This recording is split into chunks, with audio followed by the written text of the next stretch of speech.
Boy, she's our very own hard-hitting soldier. Can you please receive Mosque Mariam and Nation of Islam? Please give a big hand to Sister Jessica Muhammad and receive her with a warm round of applause. Thank you, Sister Jessica Muhammad.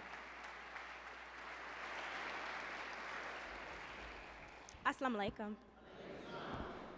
In the name of Allah, the Beneficent, the Merciful, I bear witness to the oneness of Allah. I bear witness to His coming in the person of Master Farad Muhammad. In His name, I greet you with the greeting words of peace, once again, of Assalamu alaikum. I wanted to open coming out of the book of Matthew, chapter 5, verses 27 and 28, wherein it says, "Ye have heard that it was said," this is Jesus speaking, by the way, "Ye have heard that it was said by them of old time, Thou shalt not commit adultery. But I say unto you that whosoever looketh on a woman to lust after her hath committed adultery with her already in his heart." Now, the context for these verses was Jesus was being criticized by the people at that time because it appeared to them that he was deviating from the law of Moses, because he was not simply emphasizing the importance of obedience to the law, but deviation in one's heart. But he was taking the law that was revealed to Moses and taking the religion and practice of that law and application of those teachings to a higher level. And those that were not ready to take on that higher level of practice, wherein they not only obey the law, but incorporate the law into their hearts so that one day there would be no need for a law because they would be so in love with that teaching, they would not have to be told what to do and what not to do because God would be so very alive in them that there would be no need for them to be told that. So, people at the time said that Jesus was deviating from Moses, thus the conflict among those who did not want to submit to Jesus, which of course we know he was right in line with Moses.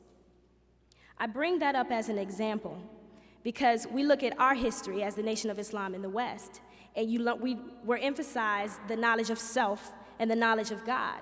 And we also emphasized the knowledge of who our enemy is. And we, up to that time, did not recognize an external enemy.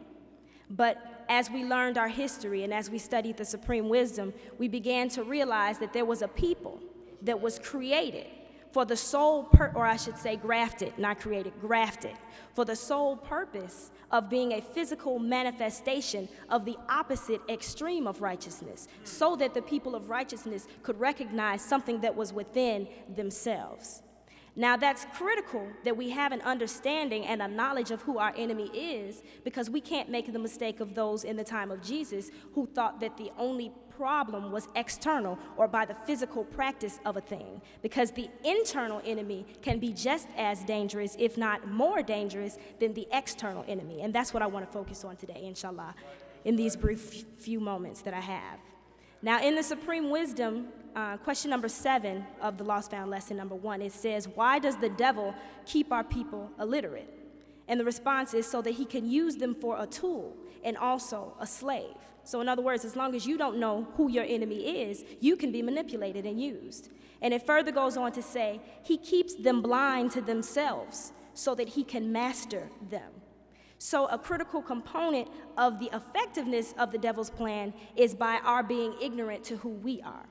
And beyond that, being ignorant to who he is. So, for example, taking for an example, a brother listening to or feeding on the fruit of this music industry and feeding on the disrespect of women in the media. And if this brother is enlightened, he'll recognize that according to our teachings, one of the last resorts of our enemy would be the giving over of the white woman to the black male.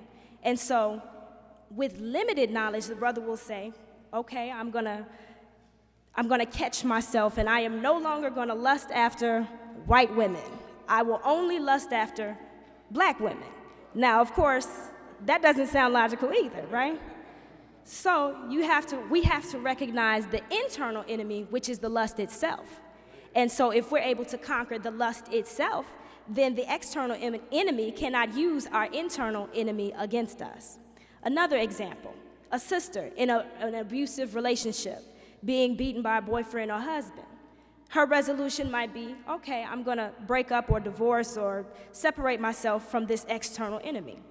Well, that doesn't solve the problem because the pattern tends to be that she'll end up in another abusive relationship. So until she recognizes the internal enemy of her unmet need for love or her insecurity or whatever it is that's within her that's causing her to fall into the same trap, she'll continue to fall into that trap.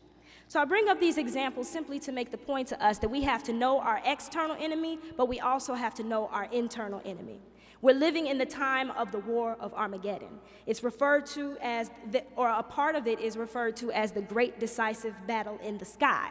Well, we know that the sky is the best part, or the mind, in a sense. There is a physical battle in the sky, but there's also a battle for the minds of the people.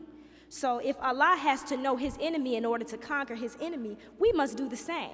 And we must study ourselves and we must study our enemy, that we not be used as a tool and not be used as a slave. So in closing, I emphasize to us that we must have a knowledge of ourselves, we must have a knowledge of our God, and we must have a knowledge of our external and our internal enemy. I thank you for your attention. Assalamu alaikum.